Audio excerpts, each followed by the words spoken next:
Hi everyone, I'm Katie and you are on To Be Read. Today's Top 5 Wednesday is going to be a little low profile.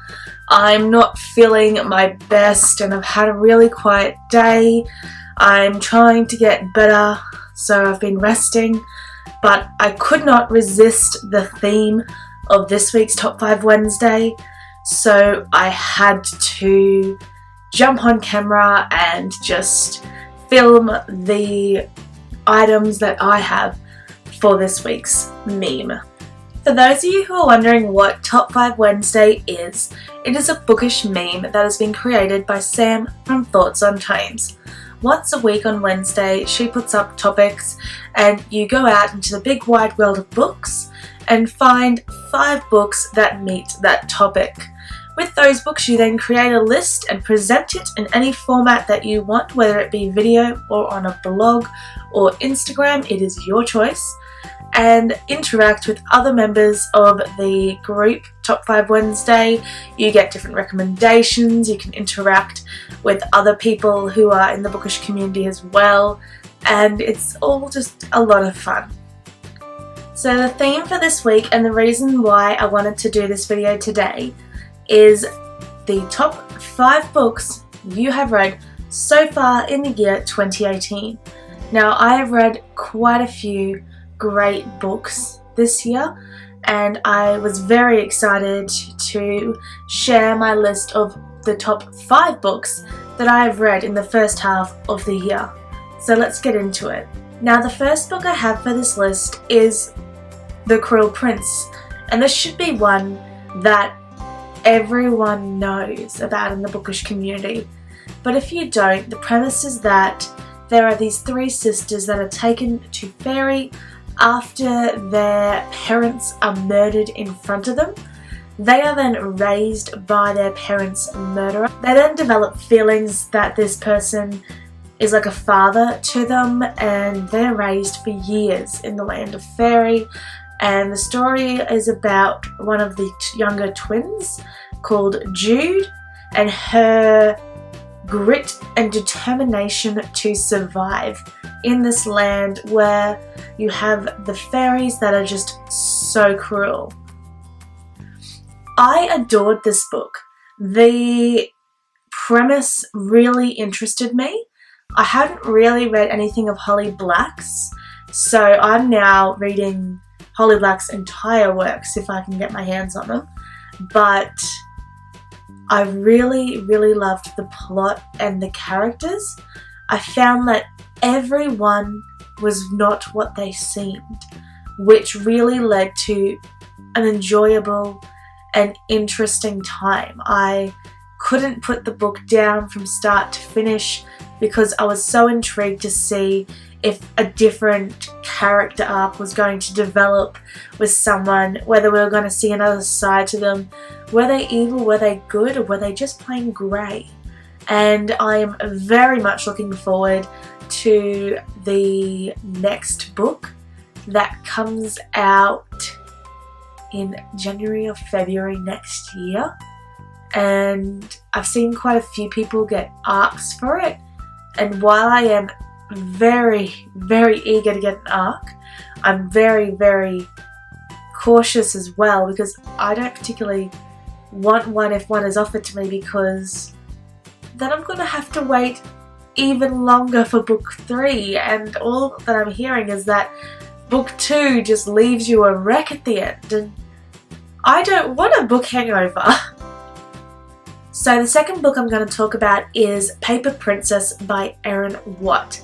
Now, this is another one that pretty much everyone on BookTube has probably heard about, and I can honestly say I was warned going in that this book was so addictive, and they are right, because this book was so addictive. This book follows Elle, and at the beginning of the book she is stripping for money. She is a teenager, but she is down on her luck and her mother has just passed away. And then in comes Callum Royal, who claims to be the best friend of her late father. He takes her in, and rather forcefully, and then she gets delved into this world of riches and backstabbing and finds herself with 5 brother-like characters that are just horrible to her, and everyone is so insecure. It's very Gossip Girl-esque, and as the characters develop, that is what I craved in the book. This book was pure character development. I like to see how Elle adapted to the world of being a royal. I like to see how the brothers adapted to having a sister, the romance that kind of develops between one of the brothers and Elle, because it's not technically incest, they are not blood related. And I have read book 2, and that is just as good and ends on just as big of a cliffhanger. Oh my gosh. And I need to read book 3 very, very soon, because I cannot believe I haven't yet after the ending of book 2. Book number 3 is Daughter of the Siren Queen by Tricia Levenseller. I pretty much knew I was going to go into this book loving it.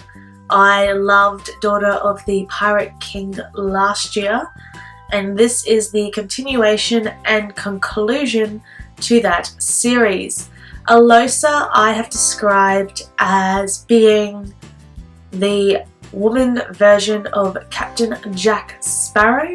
She is fierce, she is tough, and she will fight for those she loves.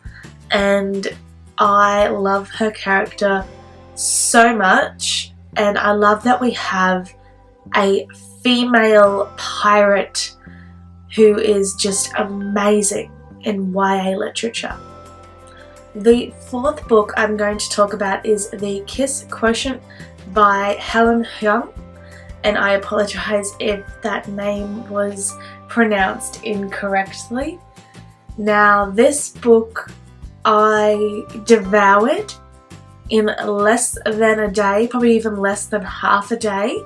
It is absolutely an adult romance book. This is not young adult whatsoever. The premise is that there is a protagonist who has, Asperger's, and she has extreme difficulty forming relationships and romantic relationships with people. Stella finds it extremely hard to form a romantic relationship, and she's very straightforward down the line and has a career in economics. So she's very much a number cruncher and very straightforward. So when she decides she's going to do something about forming relationships, she uses logic. And it turns out that, the escort she hires is absolutely adorable and has his own issues, but they are perfect for each other, and their relationship develops through the book, and it is just so good. I really, really enjoyed this book. The 5th and final book I'm going to talk about today is Save the Date by Morgan Matson. This is a recent read for me, but I love Morgan Matson's work. She can do no wrong in my eyes. Her latest work is Save the Date, and it is based around a wedding in the backyard of the family home that is about to be sold. Our protagonist's name is Charlie, and her older sister is about to get married. Charlie is just about ready to finish high school and head off to college, and this weekend at home, trying to help her sister get down to the altar, is full of fun and family fiascos. The main promise that this book had was the family element. I loved reading about the family in this book. That was the main ideal that I loved. I loved that the family was not perfect and that you could see that each character had their own little quirks and they all came together, and for one weekend it was chaos. That is it for this week's Top 5 Wednesday. I hope there are some books there that you might not have known and might be picking up now. And I want to know what book has been your favourite for the first half of 2018. So don't forget to leave that down in the comments. And of course, if you enjoyed this video, and I hope you did, don't forget to subscribe, to click the like button, and to click on the bell to be alerted when my next video is being uploaded. And for now, keep calm and read on. Bye!